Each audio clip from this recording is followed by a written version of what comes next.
This episode is supported in part by Sacred Wright's public scholarship on religion, gender, and sexuality through a grant from the E. Rhodes and Leona B. Carpenter Foundation. You can find Sacred Wrights online at sacred-rights.org and the Carpenter Foundation at carpenterfoundation.us.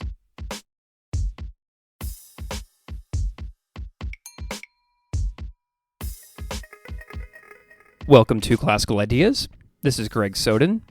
On this episode, I am delighted to welcome Dr. Christopher Zeichmann. Christopher Zeichmann is a contract lecturer at Toronto Metropolitan University who specializes in the study of the New Testament.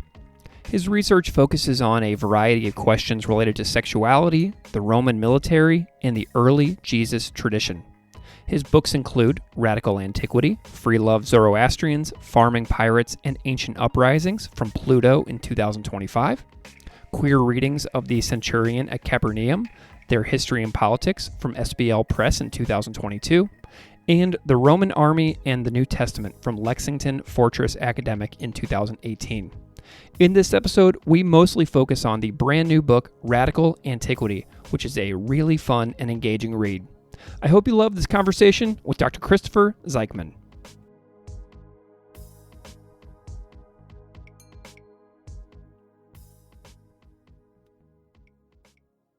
Dr. Christopher Zeichmann, welcome to Classical Ideas.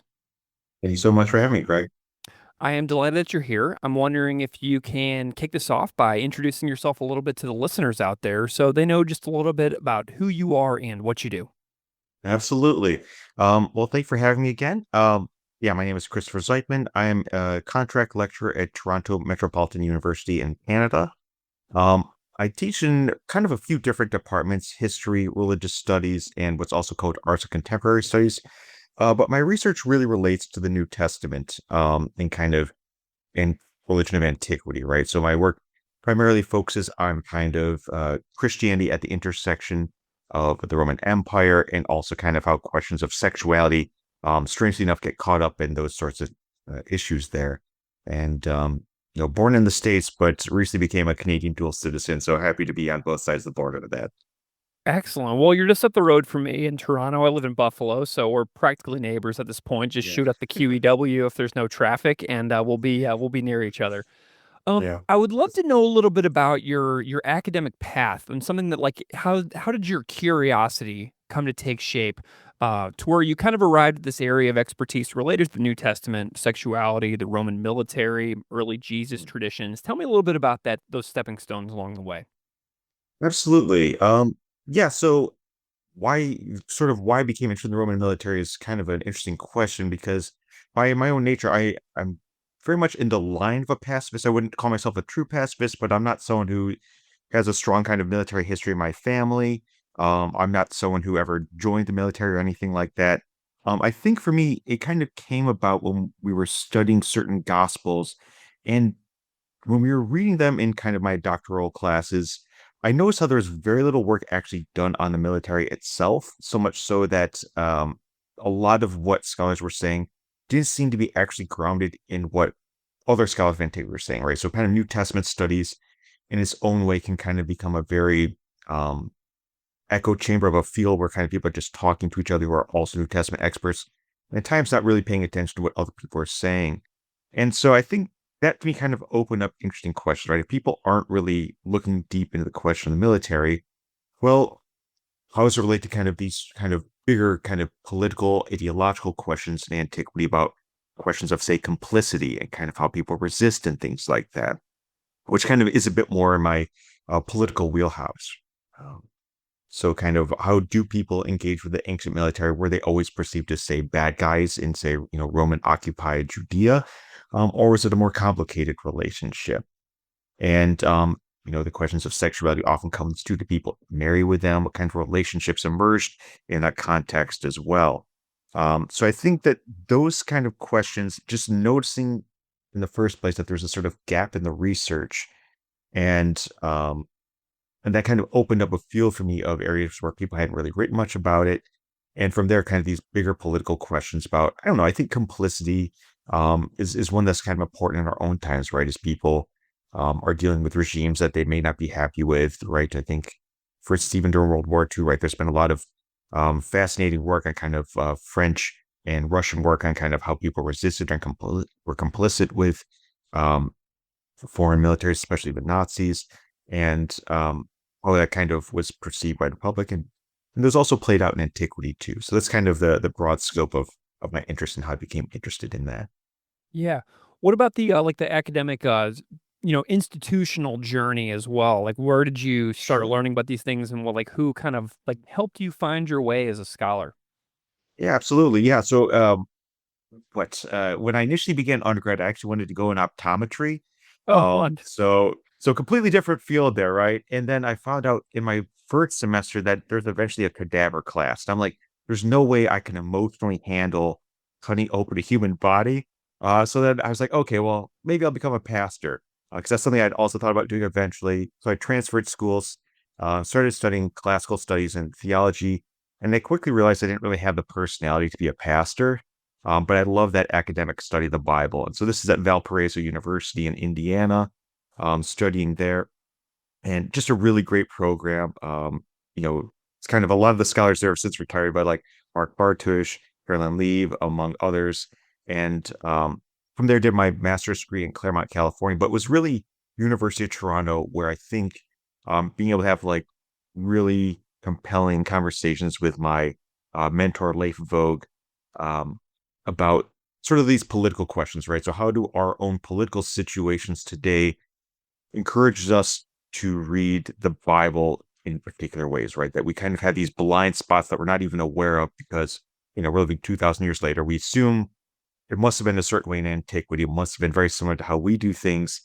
And I think having the conversations with him about our political blind spots, how we project certain things onto antiquity, led me to have an interest in sort of the military in antiquity in a particular way, right? Like we assume that the relationship between soldiers and civilians today was kind of similar to what it was in antiquity, right? That people just sort of what do people do today, right? I think especially in the States, people go in the military for a number of complex reasons, whether it's um, students, loans, and stuff like that. They want to go to university. Maybe they come from a military family. All these sorts of complex reasons, sense of duty or calling. And when we look at the ancient world, people have a very different relationship with that. And I think being able to have some really compelling conversations with my mentor, Leif Vogue, about that was really important to be able to think about, well, how people talked about these things, what ancient texts actually say about soldiers and civilians is quite a bit different. And it was still a political thing, but it's yeah, different enough that it kind of warrants exploration in its own right. Gotcha. Cool. Well, let's talk about your brand new book. It's called Radical Antiquity, Free Love Zoroastrians, Farming Pirates, and Ancient Uprisings. It's out from Pluto Press. What a title. Uh, whenever I was looking at the title, I was like, holy smokes, this is very exciting. Tell me a little bit about what this book is about. Absolutely. Thank you for the interest. Glad to hear the title's engaging too It there. was very Uh, engaging. yeah, you just gotta put the sex up front too, right? Those we love Zoroastrians, right? Yeah. Uh, but this book is kind of an effort, also kind of in that vein of political readings of antiquity, is to think about sort of anarchy in antiquity. And when we use that word anarchy, I think it's a very loaded word. We tend to think of it in the sense of sort of chaos or a political situation where it's kind of every man for himself type thing. But this book is trying to understand it in the way that kind of modern activists use it, but also how it was used in antiquity, which is just basically say leaderlessness, right? So archy, leader, and that kind of prefix we put on a lot of words to negate that. So how do people live in leaderless ways in antiquity? Often in forms of resistance or kind of in ways that kind of experimented in different ways, right? So that they were frustrated one or another part of society. So, for instance, slaves. One chapter, for instance, is about the revolt of Spartacus. That famous gladiator who led this revolt in Italy. And the chapter's less focused on the revolt itself and more focused on kind of how people were living, right? So there's many books been written about the battles and this general, that general, and so on. But not a lot has been focused on, say, the thousands of slaves who were following him, who were farmers, were people who were cooks, things like that, right? How did they live their lives during this kind of brief period where they were in revolt? And noticing that, hey, like they really were focused on leaderlessness, that they wanted to live a life that as slaves that they were used to what sort of these the power and force exhibited over the bodies constantly and trying to organize themselves in ways that, hey, we're not going to do that to each other. We're revolting against our masters, and when we're going to live together, we can do it better. And noticing how people did that regularly throughout antiquity, right? That people were often frustrated with these oppressive systems and tried to do better, right? Wasn't always perfect, right? That these are flawed people, that when people create institutions, they always have blind spots of their own, that power certainly comes into things, violence can become parts of these things. But it's an effort to kind of, in some ways, rehabilitate that notion of anarchy in the sense of people aren't trying to create a chaotic society, but one in which there certainly are rules to follow, but a generally egalitarian way of life. Often, another way might be characterizing as sort of a form of radical democracy, even. This sort of idea that everyone should have a say in governance, and it shouldn't just be up to kind of leaders to make all the decisions for us. So it kind of takes a look at 7, 8 or so different communities in antiquity, giving kind of brief glimpse into kind of these sort of anarchistic, leaderless ways that they were living. And yeah, so that's kind of what the book is about in broad strokes. Wonderful. Well, we'll come back to those communities momentarily, but I know that this is your third book. I'm wondering if you can tell me a little bit about how this book took shape in your mind after the Roman army in the New Testament and your other book, Queer Readings of the Centurions at Capernaum, your other two books. How did this one come into shape for you after those other two books? Yeah. So the first two books are very much in that vein of New Testament studies, which I did my PhD in, and very much in that vein of the military history and kind of how the military's understood the New Testament. And in my teaching at Toronto Metropolitan University, well, Toronto is by many metrics the most diverse city in the world. In terms of language, right? I can't remember how many different languages are spoken in the city, but it's an absurd number. And I think it's still the most diverse city in the world linguistically and arguably culturally as well. And this also means that my students are coming from a wide range of different places, right? And in teaching my classes, I kind of kept feeling like the way that the textbooks were talking about Greco-Roman antiquity tended to focus on Europe in a way that often can get racialized. Um, that I think it's no secret that there are many kind of ways in which white supremacists, for instance, are eager to take the legacy of Greco-Roman antiquity, to claim it as a sort of this golden age of the white man. And certainly, I don't think there's any historical basis for that. But the textbooks often don't do a good job of showing students that it wasn't that way, right? We can say that in the abstract, but let's hear some examples perhaps of people who are what we call today people of color or people from North Africa, the Middle East, throughout the world, indigenous people. How did they participate in these institutions? And I think it was just sort of the diversity of students that I had and wanting to kind of write a book that's at a bit more of a popular level, right? So not just simply talking to other biblical scholars, um, but something that was an effort to say sort of this antiquity can be for a much wider range of people than we tend to think of it as, right? It's not just for, you know, white supremacists who are happy to do this, right? I think even sort of the Roman salute was kind of one of those things earlier this year that was pretty controversial, right? The resemblance to the Nazi salute, and a whole lot has been said about that. And so this book is kind of an effort to kind of frame antiquity for everyone in a way that's also kind of politically engaged, not simply to say that, oh, look, here's people who participated in these oppressive systems also, right? Because these were certainly empires who were slavery was common, but say, look at the way in which these people throughout the Mediterranean and other parts of the world um, were engaged in society, resisting society, and trying to do something creative with it as well. So Mhm. that's kind of the broad stroke there, right? It's really that teaching experience that brought me to the thinking about this book. Awesome. Yeah, something that I really love about this book is the way that it features lives that are sort of lived in the margins, Mm. right? It opens with a piece called A Brief Portrait of a Dissatisfied Slave. And I was kind of having this like existential tailspin sort of when I was reading that chapter because the immensity of human experience that is lived on this earth in a way that is almost in a way that's almost entirely undocumented is profound when you let yourself think about it for too long. It's like, wow, the absolute millions and millions and millions of people that have ever existed that I have no idea what their lives were like or anything is huge. And it seems like that's kind of what the book is sort of getting at in a way too. Tell me a little bit about your thoughts on, documenting the stories of these like undocumented slaves that have lived and died, but are very undocumented in the world. Right. Yeah. Well, thank you. I'm glad to hear that's it was having an effect on you. Hopefully, the existential tailspin wasn't too rough of a ride It there. was short. Good, good. Yeah. So, I mean, kind of, we figured that sort of that classic saying, right, that history is written by the winners, right? And so, um, who do we know a lot more about, say, the life of Julius Caesar than we do about almost any slave in antiquity, right? And yet we do get these little glimpses here and there, right? Often this can come from little spots where, um, we have this sort of um, tax receipt or from, say, Egypt or something like that might mention something like a slave that escaped and so going to claim an exemption from this or that tax for one or another reason, right? And there's a story there that we don't have, right? Like what exactly happened in this case?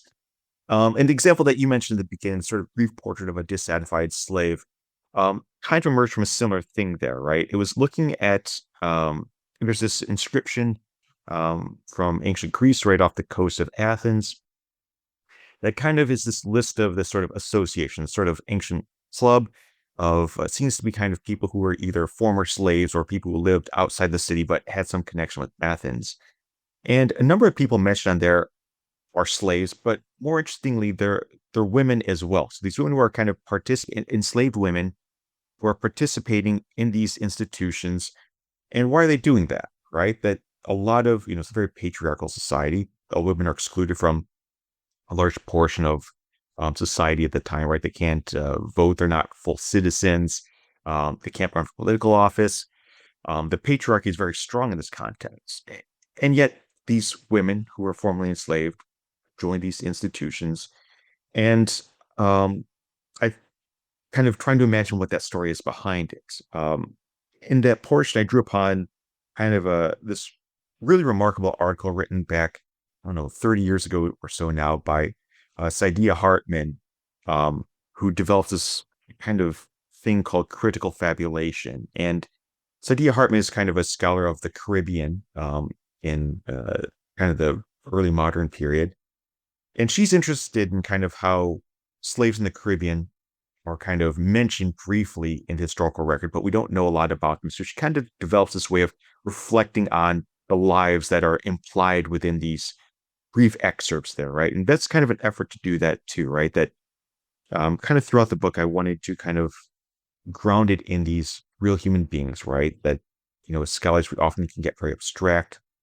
And by keeping it grounded in these humans, these individual lives, it can give us a chance to really imagine a face, imagine why people might have individual motivations to rebel, to flee, to try out one or another group.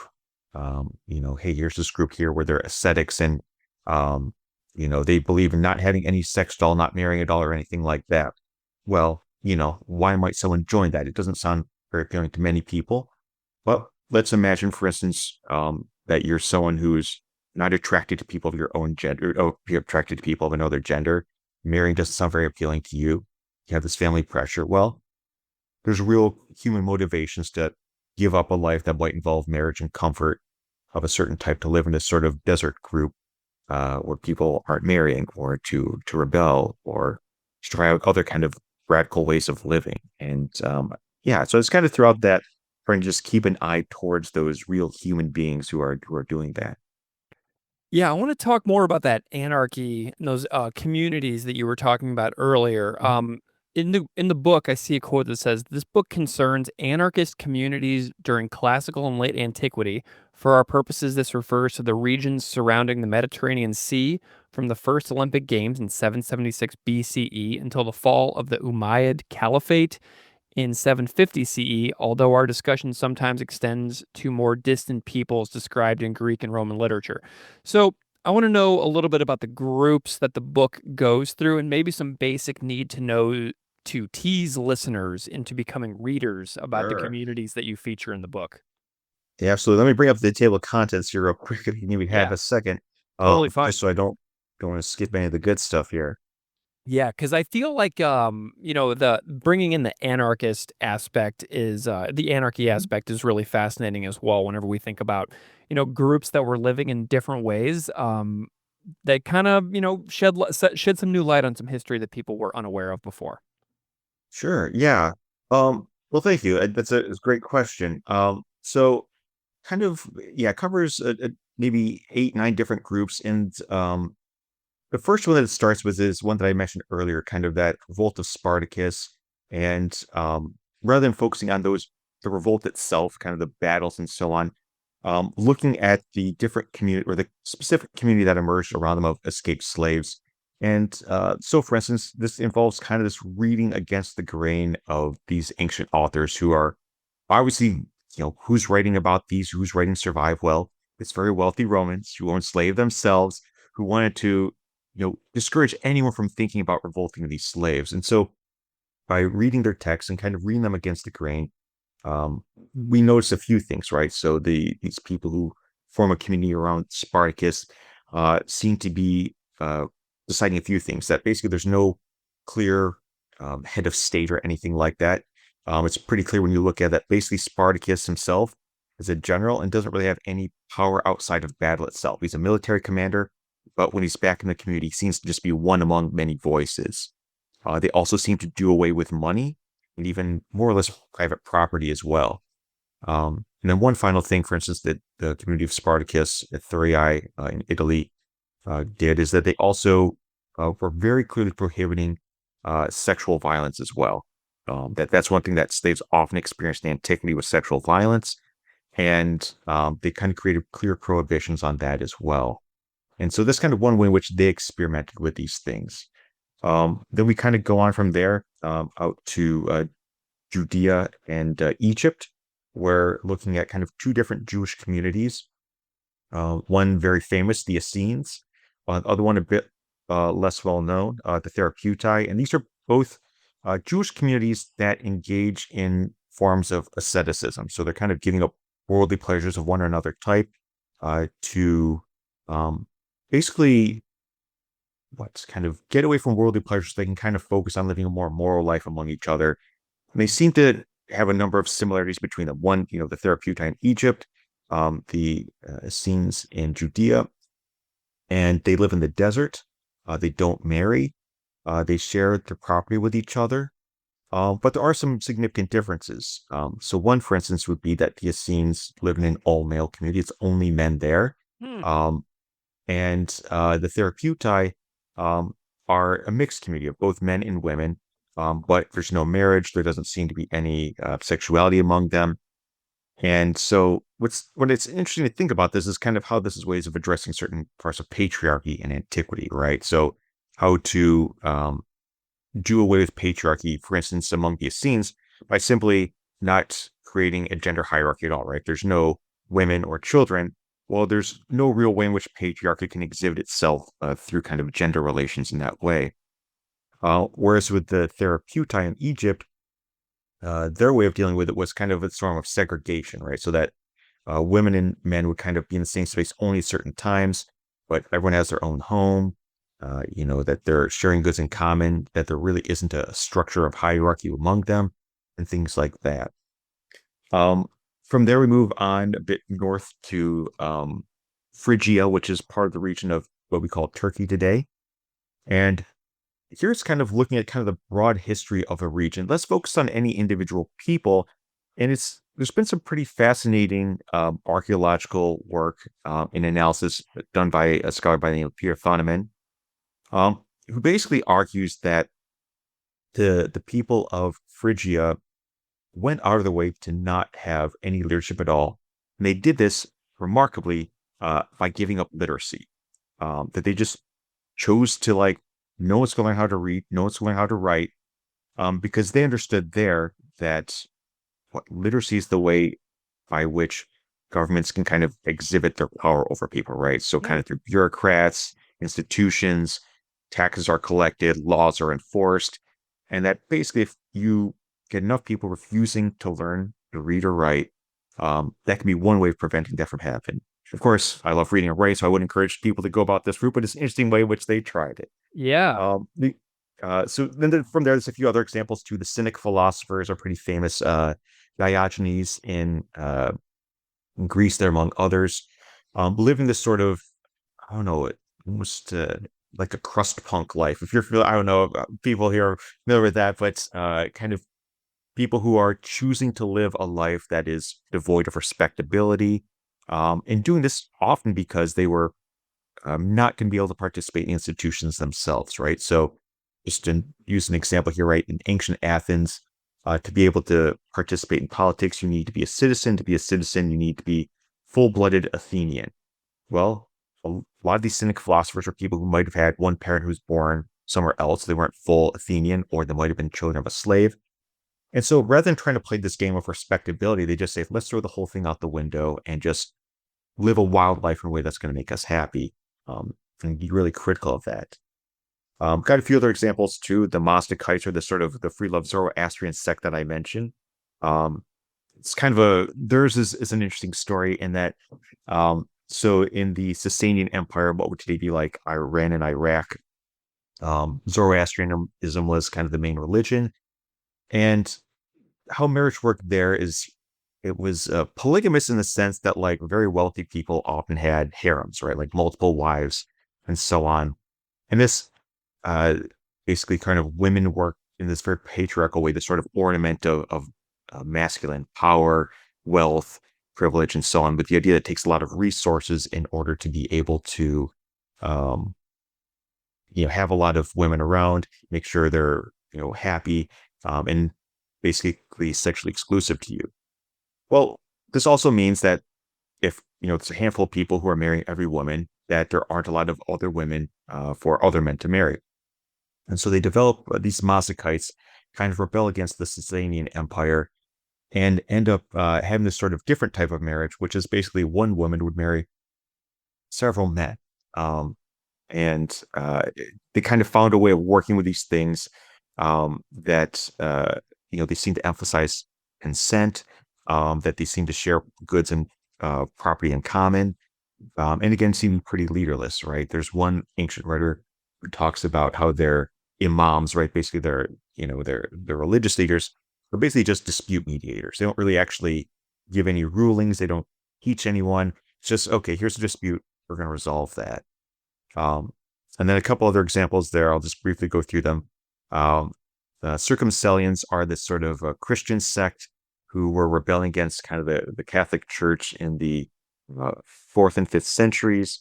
And then maybe I save the best for last in this regard. Pirates, who are just fascinating examples of people who were enslaved on these ships, decide to mutiny. And what they do, they kind of create these radically democratic institutions themselves, kind of getting rid of the oppression and living a life that's also kind of devoid of respectability. So if any of those things sound interesting to any readers, you're welcome to check out the book, and hopefully you can find something of interest there. Amazing overview. Well, thank you, Chris. I want to know a little bit about your interests in public scholarship as well, because this new book written like a public-facing book, right? And you've recently done some public scholarship training with Sacred Rites. Tell me a little bit about your interests in public scholarship in general. Yeah, absolutely. Thank you for the question. Yeah, so I'm very grateful to be part of the Sacred Rites cohort this summer. Fantastic learning experience. I've already been encouraging my friends to do. If anyone listening to this is a scholar of religion, who is interested in public scholarship, do yourself a favor, and apply for it. It's a great experience. You'll learn a lot and get to meet some really cool people with it. Yeah, I think for me, part of it is that I think that often when we think of religious studies scholarship, it's often scholars talking to other scholars about these debates that no one outside of 30 people in the world care about. right? Um, and it's easy to get really passionate about these little minute issues where we have this really specialized knowledge about what this Greek word could mean in this or that context. Um, but it also seems to be doing a disservice, especially when there's a lot of misinformation out there. And I think especially in an age where ChatGPT and other LLMs are putting a lot of information out there that isn't entirely accurate. I think it's all the more important for academics to be engaged with the public in different ways. So whether that's speaking to the public, having social media accounts, I think you're doing a service here yourself, Greg, in terms of giving us a venue to talk about these things with the podcast. Um, and in this book, in this case, I wanted to write a book that was more accessible to the general public, right? So the idea there's no Greek, Latin, um, Arabic, Persian, anything like that in it. It should be fully intelligible to anyone who's interested.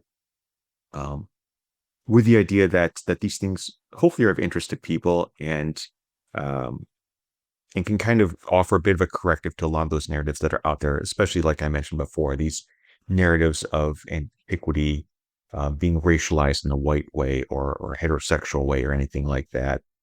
And I think that this is I don't know, it strikes me as that we have this obligation to do it, and it's something that often in our PhD programs we're not really given training to do it right.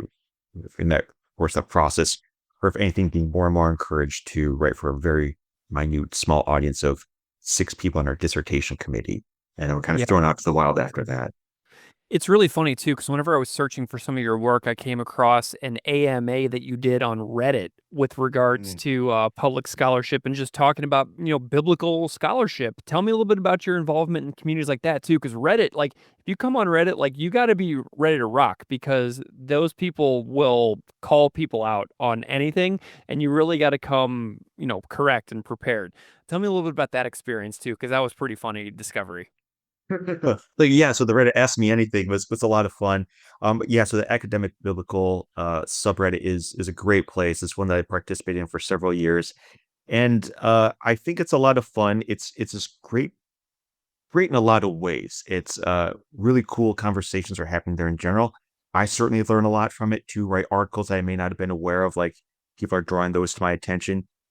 It's also this opportunity to kind of communicate these sort of people are coming to uh, Reddit with a lot of different interests.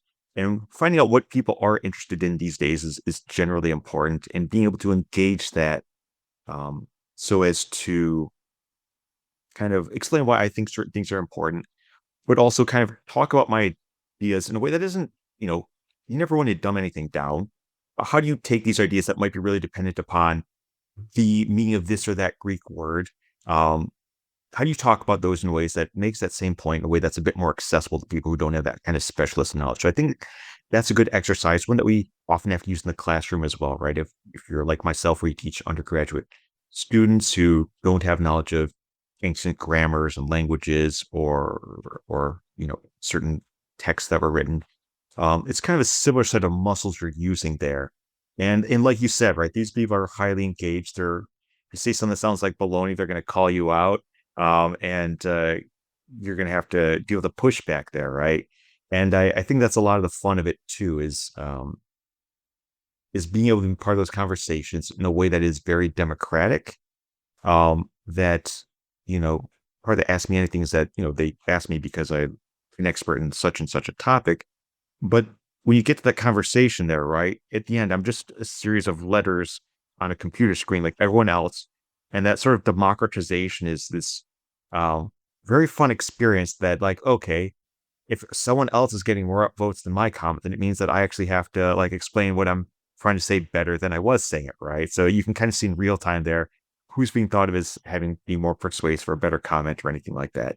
But it's a great experience. And again, if anyone here is interested in biblical studies, there's a great academic biblical subreddit. There's also a great academic Quran subreddit and among other religions as well. So I would encourage anyone, it's a great way, even if you don't participate, at least lurking to see what the conversations are can be even good for the classroom, right? What are people thinking about? What are people saying? What videos are people watching these days? I think those are all very important to know for educators, for scholars. Um, so our students can be informed, so we can be informed and be part of those bigger conversations that are happening. Do you have any goals or projects that you have in the works now for the future that you're excited about in public scholarship? Sure, yeah. So I think what I'm hoping to follow this book up with, right? So this is kind of Radical Antiquity, kind of looking at that range of kind of anarchistic aspects of different communities throughout Greco-Roman antiquity. Book that I'm hopefully going to be working on soon, and talking with a publisher about it, is kind of a similar topic, but regarding Christianity, right? So kind of an anarchistic history of Christianity, starting with the Jesus movement and kind of focusing on the first few centuries. Not suggesting that they were anarchists, but kind of asking questions about kind of how authority, um, power circulates in non-conventional ways, things like that. And again, this would be written for a popular audience, is the goal with that as well.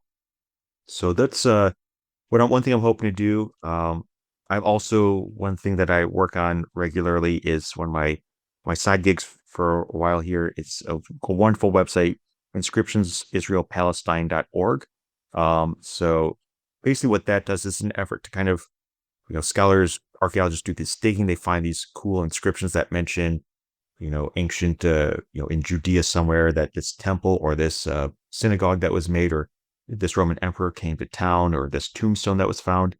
And this website kind of takes all those archaeological things and makes them publicly accessible. So that, if you're in a museum, you want to know more about this inscription you see there, just go on this website, inscriptionsisraelpalestine.org, and you can find out a bit more about that. Or if you're traveling Israel Palestine yourself and you're going to, hey, I'm going to this village, are there any inscriptions that were found here? The idea is that these articles that are often behind paywalls or books you have to pay a lot of money for, it's all free and available online. The work of a wonderful scholar, Michael Satlow, at Brown University, put this together, and I've been the project manager for it for the last few years there. I'm looking at it right now. This is awesome. Yeah, it's a fun site to click around on at the very least, right? To kind of see these things are good for scholars too, I hope, where you can kind of search terms and see what inscriptions mention that. So that's something I'm continuing to work on. Yeah, so there's a few things I'm working on at the moment in terms of public scholarship. Yeah. Wonderful. Well, where can people find you if they want to follow along with your work in the past and in the present and in the future? All right. Well, you can find me on Reddit. Pretty simple. Just my username is Zeichmann, or you can just search my name in Zeichmann. You can find it there. I also have an academia.edu profile where I try to upload as many articles as I can. And you can find me on Blue Sky. I think it's just my name as well there. I'm the only Chris Zeichmann in the world, so if you Google it, it'll almost certainly be me. I don't think there's any imposters out there at this point. So if you Google or go to Blue Sky and search me, you should be able to find me on there as well. Wonderful. Well, Dr. Chris Zeichmann, thank you so much for joining me on Classical Ideas and chatting with me about your brand new book, Radical Antiquity, Free Love Zoroastrians, Farming Pirates, and Ancient Uprisings, which is out now from Pluto Press. I really appreciate your time for joining me and telling me about your projects in the book. Thanks for being here. Thanks so much for having me. It was a great conversation. Appreciate it, Greg.